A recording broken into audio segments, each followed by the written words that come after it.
هكذا كان صالح وهكذا عاش منذ بدايته كضابط جمهوري في الحرب الأهلية الأولى عام 1962. حالف الجميع وخاصم الجميع، حالف السعودية مرارا وخاصمها مرارا، حالف الحوثيين وحاربهم غير مرة، حالف الجنوبيين وقاتلهم وتغلب عليهم في حرب بشعة، حالف القبائل اليمنية وحاصرها، حالف إيران وعاداها، حالف صدام حسين وناوأه، حالف القاعدة وكان يطعنها بأمريكا، حالف أمريكا وكان يطعنها بالقاعدة. فعلي عبد الله صالح ليس اسما لشخص، إنه اسما للتقلب في السياسة، لانعدام المبدأ، للرهان على سلطة مركزية لا تمركز إلا الفساد، للرقص مع الأفاعي بحسب العبارة الجميلة التي قالها هو بنفسه في وصف نفسه: باهرا هو عبد الله صالح بقدر ما هو فاسد.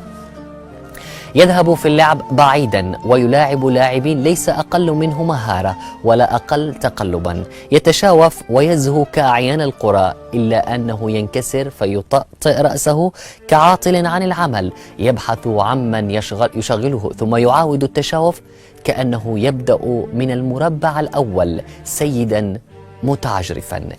لهذا يبدو موته كأنه شرطا من شروط اللعبة أو طورا من أطوارها، حتى ليقال أنه يمثل موته أكثر مما يموته، وأنه يغشنا بلعبة جديدة لنسميها لعبة موت صالح لم نعهدها قبلا.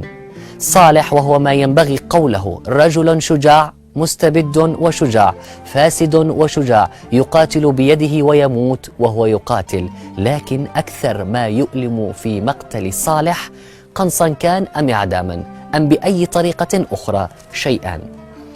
أن الرجل الذي قامت الثورة في وجهه لم تتمكن منه الثورة، بل قضي على يد الانقسام الأهلي الإقليمي المر في بلاده،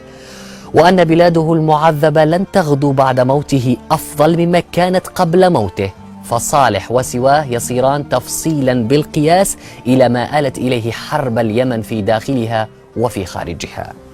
فكأنها حرب اليمن على اليمن وحرب العالم على اليمن، وبمعنى ما آخر حرب اليمن على العالم. لقد لعب علي عبد الله صالح دوره الكبير في جعل بلده على هذه الهيئة، فردت البلد التحية بأحسن منها إذ جعلت موته على هذه الهيئة.